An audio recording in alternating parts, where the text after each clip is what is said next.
بسم اللہ الرحمن الرحیم۔ السلام علیکم، میں ہوں محمد حسن اور آپ دیکھ رہے ہیں میرے یوٹیوب چینل اور فیس بک پیج انفوسکوپ 57۔ بایوگرافی سیریز کے کس نمبر 3 میں آج ہم پاکستان کی سیاسی تاریخ کے ایک ایماندار اور محب وطن سیاستدان کی بات کریں گے جن کی زندگی ہمارے سیاستدانوں کے لیے قابل تقلید ہے۔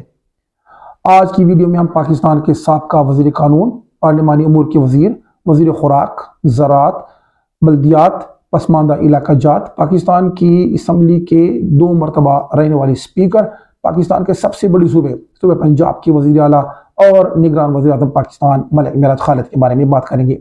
ملک معراج خالد سن 1915 میں لاہور کے قریب ایک انتہائی غریب علاقہ میں پیدا ہوئے۔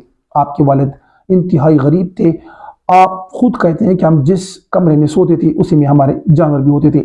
ملک صاحب کا سارا گاؤں ان پڑھ تھا، وہ لوگ غریب تھے، گاؤں بنیادی ضروریاتی زندگی سے محروم تھا، تعلیم کا کوئی کانسیپٹ نہیں تھا۔ آپ کو 1.5 کلومیٹر دور ایک پرائمری اسکول میں داخل کر دیا گیا۔ آپ روزانہ پیدل ننگے پاؤں اسکول جاتے۔ راستے میں ایک برساتی نالا تھا، اس کو بھی عبور کرتے۔ 5ویں جماعت کا امتحان پاس کرنے کے بعد آپ کو مڈل اسکول میں داخل کر دیا گیا جو کہ 8 کلومیٹر کے فاصلے پر تھا۔ 8ویں جماعت کا امتحان پاس کرنے کے بعد آپ کو لاہور میں داخل کر دیا گیا۔ آپ کا ہائی اسکول آپ کے گھر سے 13 کلومیٹر کے فاصلے پر تھا۔ اسکول کی اخراجات کو پورا کرنے کے لیے آپ نے ایک طریقہ سوچا۔ صبح سویرے اٹھ کر گاؤں کے گھروں میں جاتے، دودھ اکٹھا کرتے، اس کو ڈرم میں ڈالتے اور پھر سائیکل رکشہ پر لاہور شہر لے جاتے۔ وہاں پر نواب مظفر قزلباش کی حویلی میں دودھ دیتے اور چند دکانداروں کو بھی دیتے۔ اس کے بعد آپ ایک مسجد میں چلے جاتے، وہاں پر اپنا اسکول کا یونیفارم تبدیل کر لیتے اور اسکول چلے جاتے تھے۔ ملک صاحب اپنے والد کی جوتی استعمال کرتے تھے۔ اس دوران آپ کا والد ننگے پاؤں گھوما پھرا کرتے تھے۔ جب آپ اسکول سے گھر واپس آتے تو آپ ننگے پاؤں ہوتے اور آپ کا والد ان جوتوں کو پہن کر گاؤں کے چوپال میں چلے جاتے تھے۔ ملک معراج خالد نے 10ویں جماعت کا امتحان پاس کیا اور آپ کالج میں داخل ہو گئے۔ کالج کے دنوں میں بھی آپ کا یہی سلسلہ جاری رہا۔ ناظرین کرام، ملک معراج خالد دودھ میں پانی نہیں ملاتے تھے، خالص دودھ بیچا کرتے تھے۔ کالج میں یونیفارم کے ساتھ کوٹ ضروری تھا۔ ملک معراج خالد کے پاس اتنے پیسے نہیں تھے کہ وہ کوٹ خرید سکے۔ کلاس سے آپ کو نکال دیا جاتا، آپ کی غیر حاضری لگ جاتی۔ کالج کے اساتذہ کرام کو اس ہونہار طالب علم کی مجبوری کا پتہ چلا تو انہوں نے ملک معراج خالد کے لیے کوٹ خریدا۔ بریک میں آپ پیٹ بھر کر پانی پی لیتے تھے اور اپنی بھوک مٹا لیتے تھے۔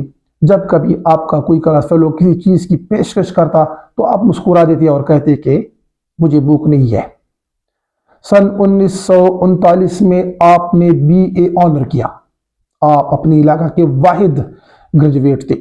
آپ نے باٹا پور کمپنی میں ایک کلرک کی ملازمت اختیار کر لی۔ آپ کو لا پڑھنے کا بڑا شوق تھا۔ آپ نے باٹا پور کمپنی میں کلرک کی پوسٹ سے استعفیٰ دے دیا اور لا کالج میں داخلہ لے لیا۔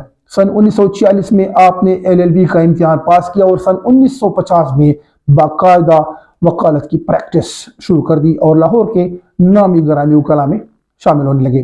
خدمت خلق کا جذبہ آپ نے کھوٹ کھوٹ کر بھرا ہوا تھا۔ آپ غریبوں کی مدد کرنے لگے۔ آپ نے کئی اسکول کھولے۔ اسی جذبے کے تحت آپ نے مغربی پاکستان کی اسمبلی کا الیکشن لڑا اور کامیاب ہو گیا۔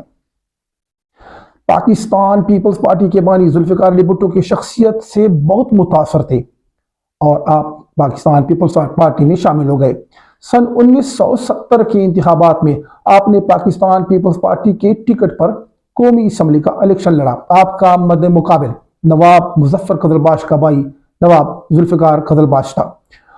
آپ نے 90,000 کے قریب ووٹ لیے اور اپنے حریف کو بآسانی شکست دے دی۔ سن 1971 میں ذوالفقار علی بھٹو نے آپ کو اپنی وفاقی کابینہ میں شامل کیا اور آپ کو خوراک، زراعت اور پسماندہ علاقہ جات کا وزیر بنا لیا۔ سن 1972 میں آپ کو پاکستان کے سب سے بڑے صوبہ پنجاب کا وزیر اعلیٰ مقرر کر دیا گیا۔ ناظرین کرام، آپ ایک ایسے وزیر اعلیٰ تھے جو کرایہ کے مکان میں رہتے تھے۔ آپ کے پاس اپنی ذاتی گاڑی نہیں تھی۔ آپ اجلاسوں میں شرکت کے لیے رکشہ میں جا کر اجلاس اٹینڈ کرتے تھے۔ آپ ہوٹلوں پر بیٹھ کر لوگوں کے ساتھ چائے پیتے تھے۔ جمعہ بازار سودا سلف لینے خود جاتے تھے۔ آپ نے وزیر